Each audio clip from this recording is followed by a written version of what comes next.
Hello everyone, welcome back to my YouTube channel. My name is Bahram. I'm an electrical contractor in Vancouver, BC, and in today's video, we're just gonna have a quick chat regarding getting jobs that are in your field or not in your field. You want to keep in mind that when you do any kind of jobs, doesn't matter if it's electrical, plumbing, any kind of trades work, that you have to keep in mind that you will not always be successful in bidding for those jobs. And just recently, I had the opportunity to go to another city that was about 7 to 8 hours away from Vancouver, BC, where we're based out of. And I was able to take a look at the job, did a job walkthrough, and going to be submitting a quote for it very soon. And whether I get the job or not, one thing that I've learned over the years is that I can use every opportunity as a learning experience. Sometimes they do provide feedback, sometimes they don't. You might be in a situation that they may not support a feedback, but when they do support feedback, I always like to reach out to the operation manager or the estimator, whoever was in charge of receiving the quotes and kind of going through the process of their selection, to take a look and see what I missed out on. Whether it was just price, and that's, it's fair enough, or was there something more that the other company showed something or had something that was valuable to the people that were receiving those quotes.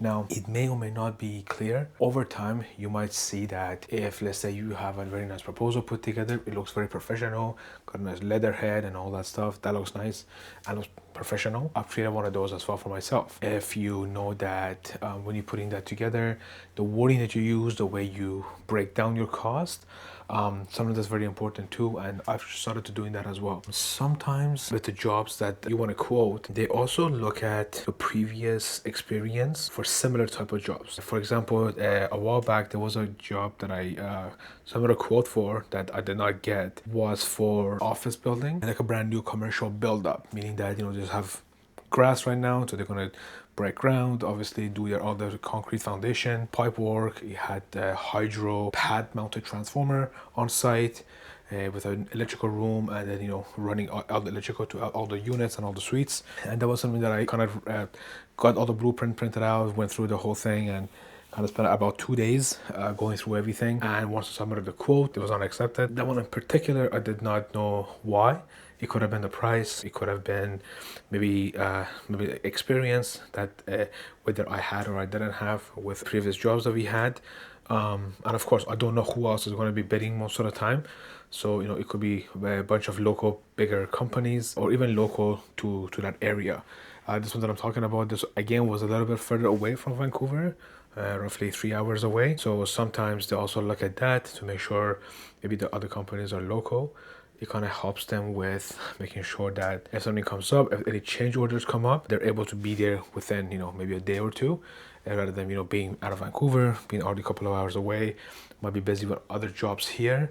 So by the time that we're able to schedule out to go for change orders or whatever it is, maybe a meeting that comes up that they want you to attend to, for things like that, it might make more sense for them to have that over there. But again, I don't know and I don't look at that because there's no way for me to know, but I still like to have the opportunity to bid. I look at each job to also learn in terms of reading the blueprint.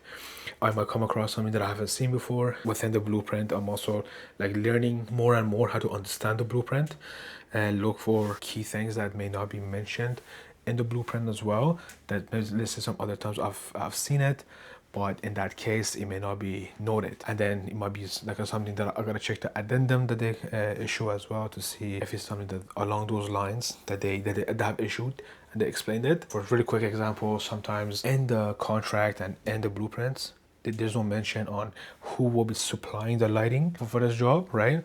And of course, let's say it's an office building or any kind of build, any kind of renovation, you need to know who's going to be supplying that. It's very important. It could have a big effect on how much your quote is. So if you underquote it, then you're on the hook for the lights. And if you do count for it, then your quote is going to be a lot higher than other people that will be submitting the quote as well. So keep that stuff in mind, and it's okay. For me, I feel like even if I get one of those jobs once in a while, it's a win for me. Maybe eventually, as my business grows and I have more staff and I have more like electricians and things like that, and I need to be closing more of those jobs, then and that's what I'm using now as a more of a learning experience, trying to find out what I can do better. Pricing is the issue, or the way I put the quote together, and I always look at that as something that I could be improved. If I'm getting every job that I submit, I'm pretty sure it's going to be the price. If I don't get any, then it's a deeper dive. It could be the price, experience. They may not see something that they want in particular. And of course, with my experience, I'm always learning. There's always a job that we've done hundreds of times. There's jobs that maybe we have only done once or twice. And that's something that I'm not going to lie on any kind of application or any contract. Even before I submit any quotes, I want to make sure that I'm able to do the job, of course, right? You don't want to be quoting for jobs that you're not sure if you're going to be able to complete or not. That's a whole different issue. But it's a good idea to kind of sit down and see what you are able to do, what you're capable of doing, yourself and your team. And then if you can call those jobs, maybe get an opportunity to do some bigger jobs, maybe different jobs. It's something that you could kind of get those jobs completed, make some connections with bigger companies that are kind of providing those projects for you to code, as well as I see it as something that you could kind of add to your resume. Meaning for your company, you could say, let's say if you've done a bigger renovation for, let's say, like a school, that's something that now you can add to your resume for the company, saying that you have experience in that. Maybe personally you have experience in it, as well as the company's has done this type of project, meaning that you have the experience, you have the capability, and you're able to complete on a job similar to that. Now, not every job is going to be the same. Some may be smaller, some might be bigger, but I feel like at least that way you have something to show the contractors or the owners or whoever are expecting those quotes and those kind of estimates for their bids. And that's a point that is really good to think of. Let's say if you want to get into from residential, you're going to commercial, you want to see what you have that could be transferable from doing residential work now to doing commercial, because not everything will be transferable, of course. But knowing a certain type of work that needs to be done for a commercial project, it kind of helps if you either have done something similar or even something that might be transferable, like I said, right? So always find a way to stand out. For pricing, of course, like I've mentioned before, pricing is always an art, right? There's like a system you could build, and I'm sure there's softwares and there are like Excel sheets that you can go through to build those. But at the end of the day, if somebody comes and you're betting on a job, someone comes in is 10,000 less, 20,000 less, whatever method they use, you're going to lose that job. So those softwares are great, of course. It kind of counts for all the material that you need, the labor that it takes for like how many journeymen, how many apprentice, and the material costs with the profit margins. All that will be built in, and that's great. But again, if you don't know how to even adjust that to align with the current market or the type of job you're coding and providing a bid for, it will be useless, right? But again, it's good to use that because you always want to know what you're going to be making, your profit margins and all that. So I'm not saying that you shouldn't be using it. I'm just saying that you want to have a good heartbeat on the market, on the type of work that you're going to be bidding for, and even like the area. Take all that into consideration and make sure that the bid that you're providing to whoever, the company, corporation, whether the public or private, that you're able to stand out for the price, have fair pricing. Of course, you want to make money too, and as well as make sure to have a good amount of wiggle room for yourself, as if something comes up or something that, let's say, you've missed on the drawing, that you're able to kind of cover yourself for that too, right? Most of the contracts that I look at, there's just the contract itself, sometimes they're between 100 to as high as like 400-500 pages. I don't know if there's people sitting there reading that. They might have lawyers that might go through it. I don't know. But I try to read most of it. I try to see what I can kind of like, go page by page or kind of section by section as they break it down, to kind of see what I can like take away. Sometimes I print them out and I'm able to highlight important things that I see that stand out, but I'm sure you could still miss something, right? Have a system for yourself that you're able to go through the contract, go through all the blueprint, make sure you don't miss anything. But at the same time, it happens. It doesn't happen that much anymore for me, too much.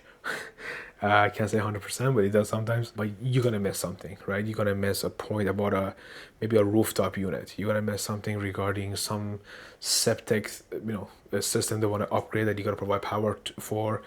If it's gonna be a build up, you might miss, piping you gotta do for the drive-through. Something you might be missing. It happens, right? That's why you want to make sure that in your quote, whatever you're counting for, give yourself enough room for maybe not super small things. If it's a couple of $100, of course you can cover it from, let's say, like a $200,000-$300,000 contract.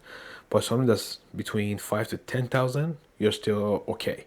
You're not going to be losing money. At the end, your profit is not going to drop significantly, and you're still able to kind of finish the job, make some money. But those great connections you're going to be making with everyone on site, from the engineers to the project managers to even all the tradespeople, all that will be very valuable as well. That's another point that I want to also talk about, is making sure that when you're on site, don't be quiet. Don't be someone that you show up, you put your head down, you work, whenever your job is done, you just get in your van and leave, right? Make sure that you're introducing yourself to everyone there.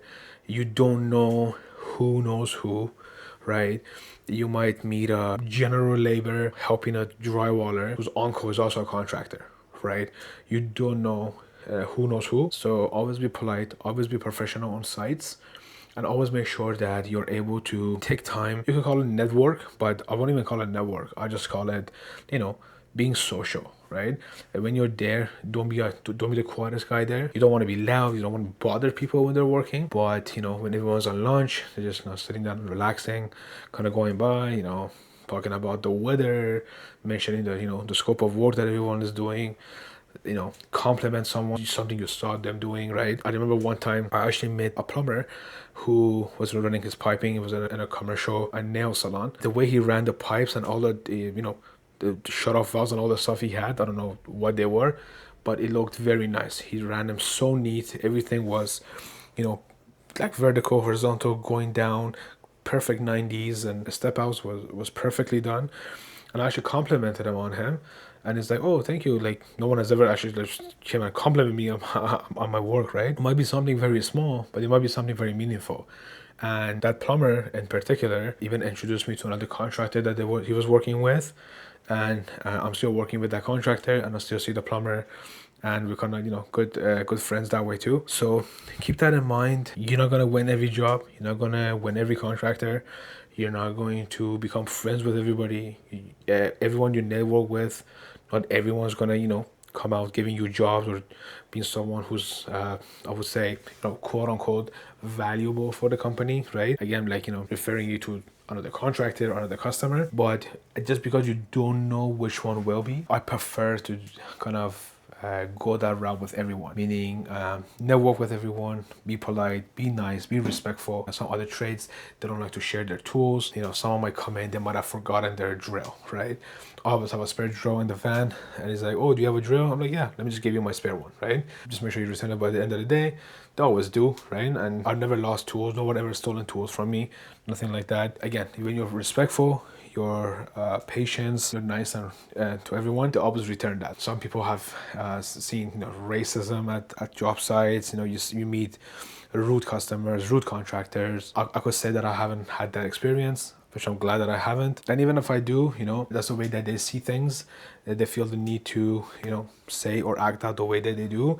It's not going to change me, right? I'm not going to allow someone else's behavior, someone else's actions determine my outcome, right? I'm not going to give them that control. But again, I haven't had that experience, which I'm happy for. So yeah, so make sure that you're always able to review the blueprints, the jobs you're bidding for, and when you're on the sites, do enough networking and socializing that you're able to make those connections to organically grow your business. And that's obviously the best way to do it. Get referrals from your customers, homeowners, and things like that. But I feel like for me, in my experience, it's always been in a sense that someone that I've met at a site, they might have been an apprentice at the time, and then 2-3 years down the line, they're calling me. They're like, "Hey, you're still you're still doing your thing." I'm like, "Yeah." Like, okay, so let me. I got this guy. He's doing a renovation. He wants to do electrical. I had you in mind, so give the guy a call, go give him a quote. I've had that happen multiple times. Don't take for granted the power of organic growth that you have from just networking and just socializing at your job sites. And I can't stress this enough, but make sure you're always respectful. Don't bother people when they're working. Don't be the guy that's just, interrupting someone's work just to say something stupid to them, right? Trying to think you're being funny or socializing with them at that time. Pick your moments. Maybe it's just grabbing something from their van. You can go talk to them sometimes, if they're like having lunch or just checking something out. You also want to ask them a question. Keep that stuff in mind. I always like to try my best to kind of see how I can grow my company, how I can get more jobs, how I can exceed at different things that I'm doing, even though sometimes it doesn't work out. And like I mentioned, it may not even work out most of the time, but I'm not gonna give up. I'm not gonna stop trying. I'd rather keep trying and fail than saying I'm not gonna try because I know you might fail, right? That doesn't make sense to me. And I don't want to do that. One thing in particular I can say is my cold calls that I make. If I make 10 calls, everyone says no thank you or you just hang up on me, I'm gonna keep going. If I make 50, same thing. If I make 100, same thing. Of course, it has a big hit on your confidence, but it's a numbers game. I gotta keep going until someone gives me opportunity, and even from the percentage of people that gives me the opportunity and I give them a quote, maybe some of them will still say yes, some will say no. So just keep that in mind. Keep doing what you're doing. Don't give up. I'm not giving up. Sometimes it's hard, as I've mentioned in my other videos, to manage your business, manage your time, and this just comes as being a self-made business person, entrepreneur, right? And it's not something that's easy. It's not something that you can just go out and make it work right away, right? It takes time. Some people take quicker, some people take longer, but everyone is running on their own timeline. Don't compare yourself with someone else. Don't compare yourself with another company, even though sometimes it might be tempting to do so, and I know I do it quite a bit myself. It doesn't matter. It doesn't matter what another company, what they're doing, how much revenue they have per year. They may have connections that they had built even before they started their business. Some people open their business and right off the back they're making a profit every month, and year over year they keep making profits. Some people don't do that. Some people do more, some people do less. So with anything in life, try to not compare yourself with anyone else, right? And you can always kind of see what they're doing that you could also implement. That's different. That's not comparing as in they're revenuing 100,000 a month and I'm only doing 10. Right?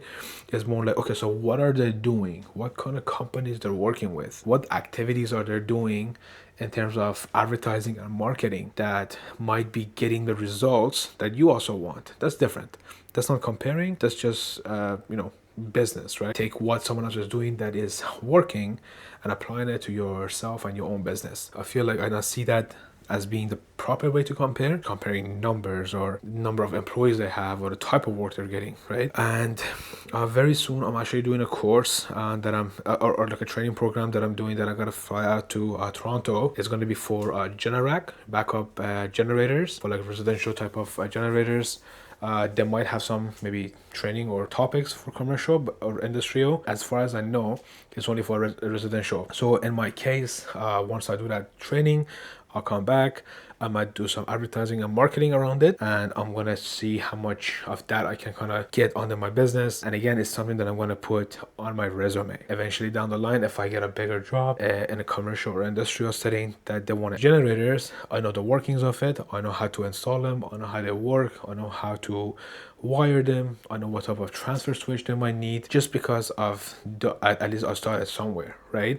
And even the other companies that maybe do this day in and day out and they only do generators and they might be pushing a couple of $1 million a year, they started somewhere. That's my way of thinking, is you have to start, and then from there you'll see what the other companies are doing to kind of get to the results that you want, and then you could do the same thing. And again, it may not always work, but that's the way that you can think of how to get the results that you want, because it won't always be easy. And if you're not growing, if you're not learning, you're not pushing yourself, you will fall behind. I know other trades that they've done like HVAC type of installation, and even with them it's been very slow, just because the owner of the company has been doing it for like 10 years and he hasn't done anything different. He hasn't done any training. He hasn't tried maybe to get into other industries to do like, you know, HVAC type of work. And now when I talk with him, he's telling me that it's very slow. And every year he gets slower and slower. And that's something that you don't want to run into, especially if you're trying to grow the business and trying to grow your income. You don't want to obviously slow down, right? You'd rather get more work and get more employees and kind of worry about hiring rather than worrying about not getting jobs and not being able to finish the type of work that you get. So just keep that in mind. That was just my rant, 25-minute rant. So yeah, just let me know if you got any questions. This type of videos that I'm doing, I'm just kind of, talking out and seeing what I can think of at the moment that I'm kind of experiencing with my business and with my life, and kind of sharing that with everyone. It might be a little bit of therapy for myself, and also it just kind of lets you know what it is to be like an electrical contractor and the type of work that I want to get to ultimately get to where I want to get with my business and personal. So thank you for watching my videos. Please like and subscribe down below, and let me know on any other videos that you would like to see from me. Take care, stay safe, and I will see you on the next video. Bye bye.